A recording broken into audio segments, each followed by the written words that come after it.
new LinkedIn Hiring Pro can't undo your last hire, the no-show. Who set you back because they didn't show up on day one, or day two, or ever again. And now your product launch is delayed because you're talking to alien abduction podcasters to track them down. But LinkedIn Hiring Pro can help make sure your next hire sticks. In fact, businesses who use LinkedIn are 24% less likely to reopen a role in the next 12 months. Hire right the first time with LinkedIn Hiring Pro. Post a free job today at linkedin.com/quality. This message is brought to you by Apple Card. Shave ice by the beach. A trip to the state fair. And a throwback flick at the local drive-in. They're more than just items to check off the summer bucket list. They're also opportunities to earn 2% daily cash back when you use your Apple Card with Apple Pay. Apply for Apple Card now and use in-minutes with Apple Pay. Subject to credit approval. Apple Card is issued by Goldman Sachs Bank USA, Salt Lake City branch. Terms and more at applecard.com. The new Red Bull Dragonberry Energizer is now at McDonald's. Made with freeze-dried dragon fruit. And made to lock in. The all-new Energizer, now at McDonald's. It's been quite the summer, and we're not done just yet. I'm Michael, and I've been in both Birmingham and Glasgow. And I'm John, and I too have been in both Glasgow and Birmingham for the Commonwealth Games, the biggest sporting event in the UK this year, and the European Athletics Championships staged in the UK for the first time ever. And we were both at both. But what about the athletes who were also at both? Did it help them or hinder them? We think the stats show that those that did both have had a hugely successful summer. And as Michael said, there is more to come. This is Anything But Footy, the Olympic and Paralympic podcast. So we asked the question after day one of the European Athletics Championships a couple of weeks ago now, when Amy won gold and the mixed relay won silver for Great Britain. If it was a coincidence that all the medalists of Great Britain on that first day had competed at the Glasgow Commonwealth Games. So we've looked into the numbers, haven't we? Yeah, I think back then we needed to do a bit of a deep dive into it, and we've done the deep dive into it. Of the 17 European medal winners on the track, remember there were 2 more medal winners in the women's marathon, a bronze in the individual and a team gold medal, but there was no marathon event, as we know, in Glasgow at the Commonwealth Games, so we discount them for the purposes of this study. 10 European medals won by people who competed in the Commonwealth Games, plus a further 4, the majority of the relay team, who also competed at the Commonwealth Games. So there's your evidence. So 17 medals won, as you say, by Great Britain in the Europeans, and effectively 14 of those, the people who competed in the Commonwealth Games. So looking at some of them, it was obviously Amy Hunt, as I mentioned, Ben Jeffries, Yemi Mary John, Charlotte Henrich, Toby Harris in the mixed relay silver on day one. But even when you look at the men's 100 metres, and we talked about it because I was there that night, wasn't it? Romain Glaive and Jeremiah Azu. Now, both of them would look back and say they didn't have a great Commonwealth Games, but it did actually help that they then went on and performed at the Europeans. And now the Europeans are probably slightly easier, but it still may have well have helped on that. And I really believe that when Emily Newnham won her silver in the 400 hurdles, if she hadn't learned how to do that in the Commonwealth Games, could she have done that at the Europeans? I think we need to mention there were some that obviously didn't go to Glasgow that subsequently won medals. Matt Hudson-Smith, 400 metres gold medal. Dina Asher-Smith, of course, won relay medals and an individual 200 metres bronze. Now the most decorated athlete in European Athletics Championships history. No Keely Hodgkinson in Glasgow, as we know, silver medalist in the 800 metres. So those are some that didn't go to Glasgow, did go to Birmingham and still stood on top of the podium. And I think the first thing we need to say is we do need to preface this by saying that every athlete will have made their decision individually. And just because of some of the statistics that we've already given you there, that doesn't mean that Dina Asher-Smith would have won even more medals, for example, in the 100 in Birmingham if she'd competed in Glasgow. Because we spoke to her at the Diamond League and she said to us there that she had a niggly few issues that she'd been dealing with, and so she needed the extra couple of weeks training. So maybe had she gone to Glasgow and not had the extra couple of weeks training, we might be talking about less medals because she might not have stepped up and won that individual one. She might not have played her part in those relay teams. Likewise, Keely Hodgkinson's had a bit of a weird season with that strange injury to her knees where she tripped over and she gashed them really badly. And the thing to remember about the knee is there's no kind of fat on the knee, if you like. It's just on the bone. It's just really bad if you're an athlete. And then obviously she flew out for the Prefontaine Classic, which probably wasn't the best thing to do. But as a Nike athlete, there is obviously a little bit of pressure, I think, to turn up at those championships and compete. And for Matt Hudson-Smith, another one I don't think we saw much in terms of early season form, but he bounced back on his home track where he's got a stand named after him and won the gold medal. So they've all made those decisions individually, but it is interesting, I do think, that those that ran both, it wasn't necessarily detrimental to them at the second champs. No, and you look at Zana Hughes, for example, a 200-meter silver in the Europeans, and then obviously the 4x1 gold as part of that team. He had an awful Commonwealth Games. But again, did that allow him to go, well, actually, I really need to, it didn't work in Glasgow, so I need to make sure that the Europeans, I get this right. Because we have seen him perform at majors, or not perform, haven't we? He's been false started and various other things. So again, is there that focus? And we know that, you've spoken to Georgia Hunter-Bell quite a lot this year, and she says, I'm going to win 4 gold medals. That's what I'm aiming for. She went to the Commonwealth Games and did it in the 800 meters. And then, of course, on the famous last weekend at the Europeans, came and won that 1500 meter gold medal. Again, if she hadn't done the Commonwealths, it wouldn't have allowed her to be in that position to become a double gold medalist this summer alone. She's already got the World Indoor and you've got the Ultimate to come. And I think it's interesting as well, isn't it? With Ireland, for example, Kate O'Connor, who competed for Northern Ireland in the Glasgow Games, she made mistakes. And I spoke to her, didn't I, during that Commonwealth Games? I need to learn from this. She then really made the same mistakes again with the shot put in the Europeans for reasons that she was more flabbergasted with the Europeans. But again, it allowed her, she'd practiced what she was doing with the Commonwealth Games and she had to come back on the second day in the Europeans and do it exactly again. So again, it's that experience. So I just wonder whether the likes of Lena Nielsen, Sam Bennett, Karani Jack, Charlotte Henrich, Success Edouin, Scott Lincoln, who all performed brilliantly at the Glasgow Commonwealth Games, winning medals between them and performing and getting to finals, would they have got to European finals if they hadn't done the Commonwealth Games?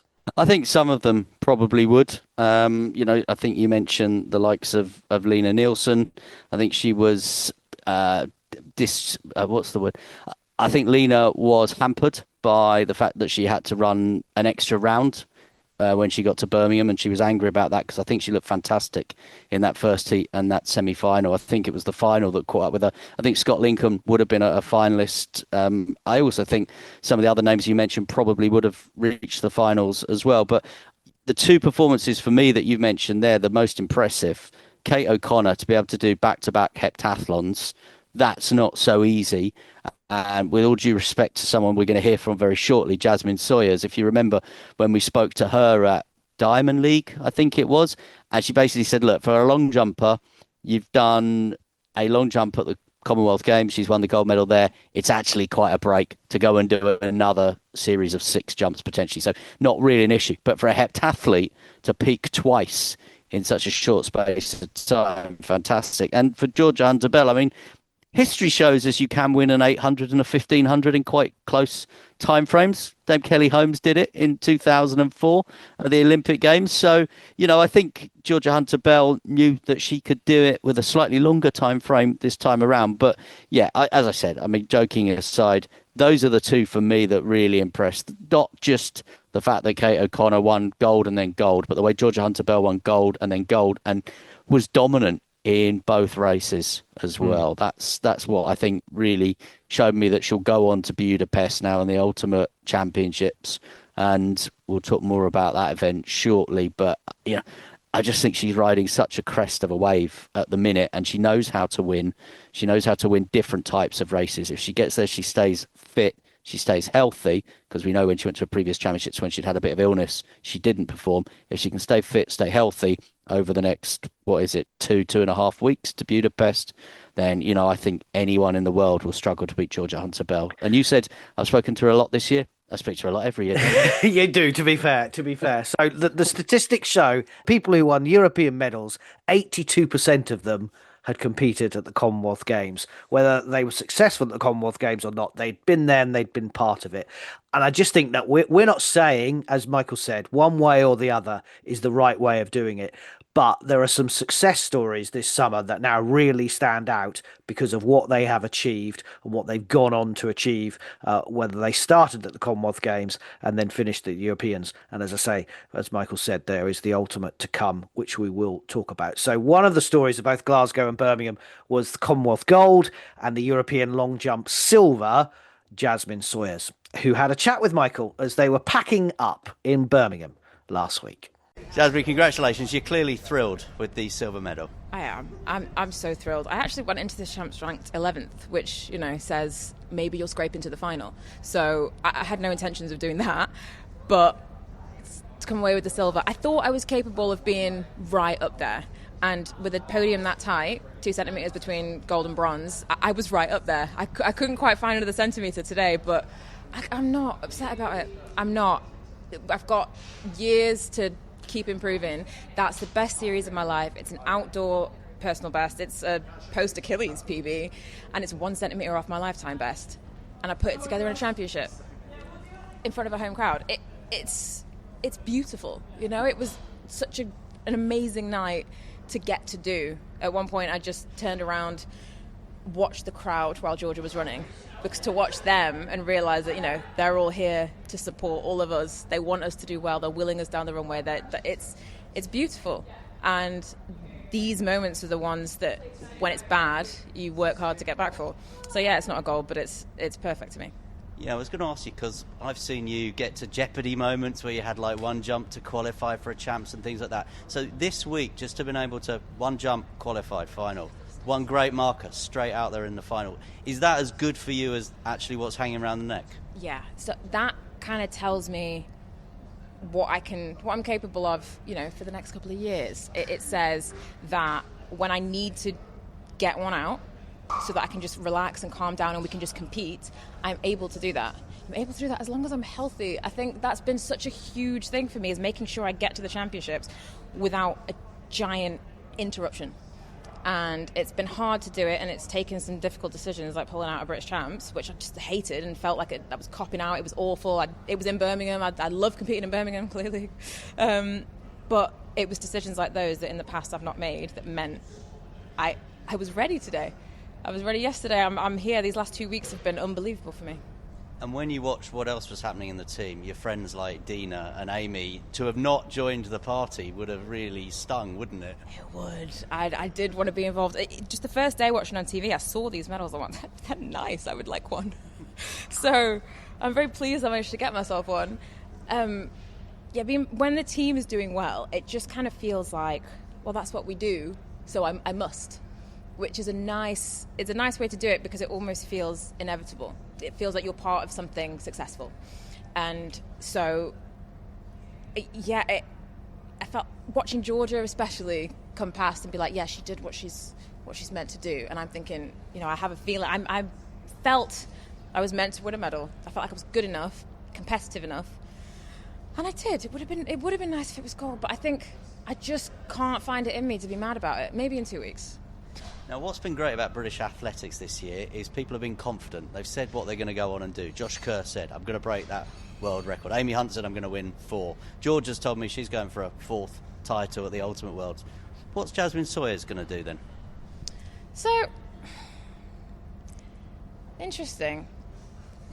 Because right now, I don't see it in titles. I see it in distance and ability to bring it at championships. I can't do anything about how far someone else jumps, but this year has confirmed to me I can bring my best to a championship, and that I've got more in the tank than what I've done.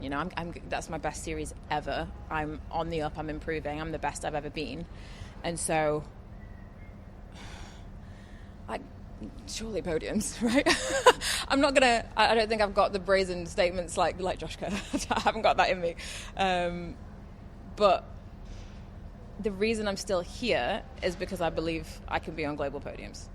Like, if you ever stop seeing me, it's because I don't think that anymore.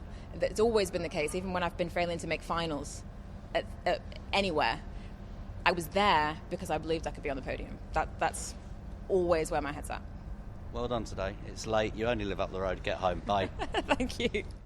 The brilliant Jaz Sawyers talking to Michael literally as the end of the European Championships there. And she said in that interview, Michael, that which was excellent, by the way, that she might be annoyed in 2 weeks' time for not winning that long jump competition. She won the Commonwealths and a silver in the Europeans by a centimetre, missing out by a centimetre. But not winning her second gold medal of the summer, she shouldn't be disappointed with that, should she?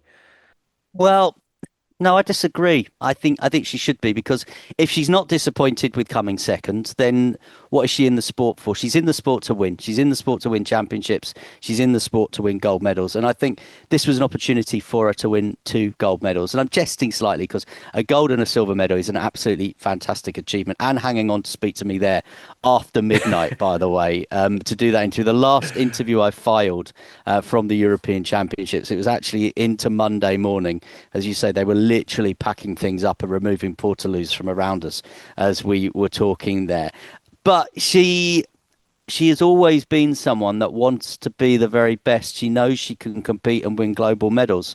So the fact that she won the silver medal at the Europeans, I'm hoping that what that means is that she'll go away, not just think, oh, that's great, I was second best in Europe, but think, actually, what in my run-up, what in my takeoff, what in the way I land, what in the way I've trained this year can make sure that next year, when I'm at a World Championships in Beijing, I am even better than I was this year. So, yeah, fantastic achievement, Jasmine.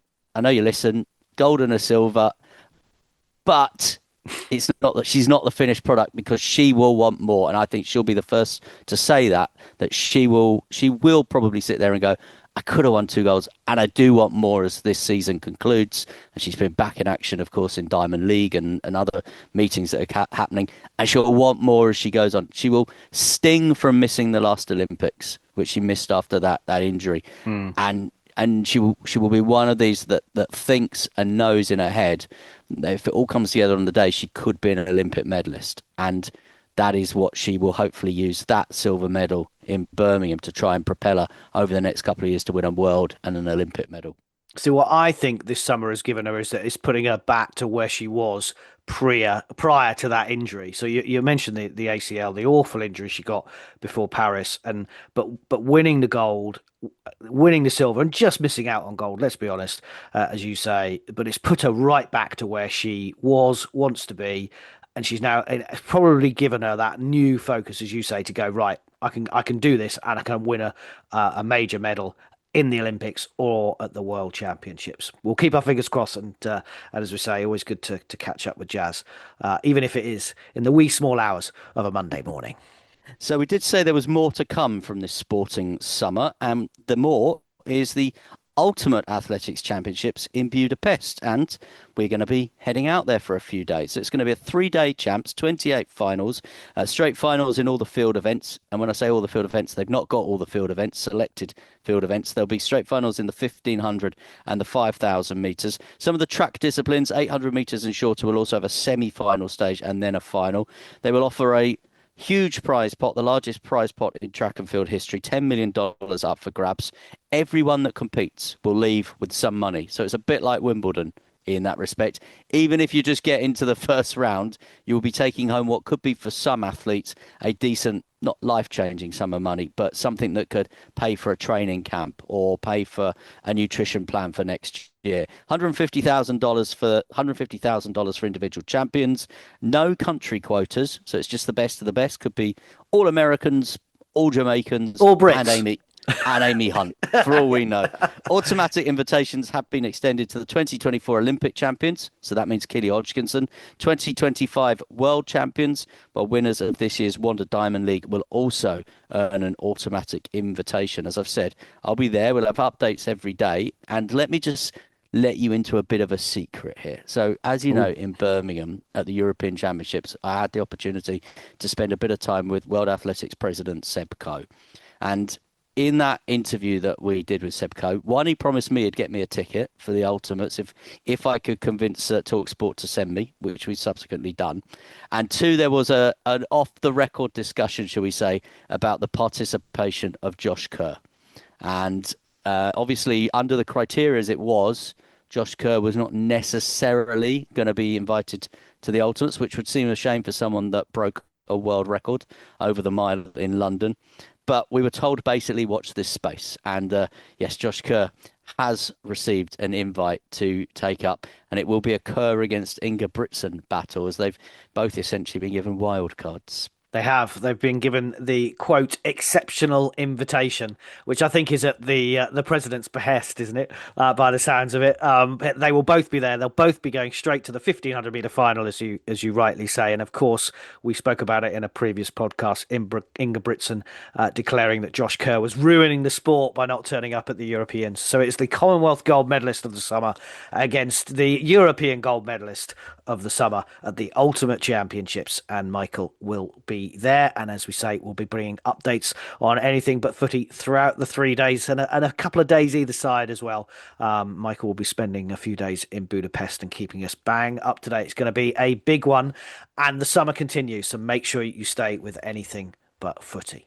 Now, the men's tour of Britain gets underway next week. So from Lincoln to the Scottish borders, we'll be looking after things there for you as well. The Lloyd's Tour of Britain women climaxed in Royal Leamington Spa. It was won by Kim Lecourt-Pinar, the first African winner of the women's event. British success on the last day as Lauren Dixon was crowned the winner of the Queen of the Mountains competition. And Alice Towers of the Great British National Team won that final stage's Combativity Award as well. And in other news from the Games that we always like to keep you up to date with, we talked about the Commonwealth Games, athletes winning medals at the Europeans, while Great Britain's women's team, including Abby Martin, Ruby Evans and Alia Liat, who finished fourth for Great Britain in the team final of the Women's European Gymnastics Championships in Zagreb in Croatia. So just missing out on a medal there. However, Joe Fraser won the men's high bar title, and the British men's team defended their European title once again. This is Anything But Footy. We've been at the European Athletics Championships and we've been at the Glasgow Commonwealth Games, and the ultimate athletics to come for us in the next couple of weeks. So do keep your eye across your social media feed. You can find Anything But Footy there. We are looking ahead to LA and we are all over the French Alps.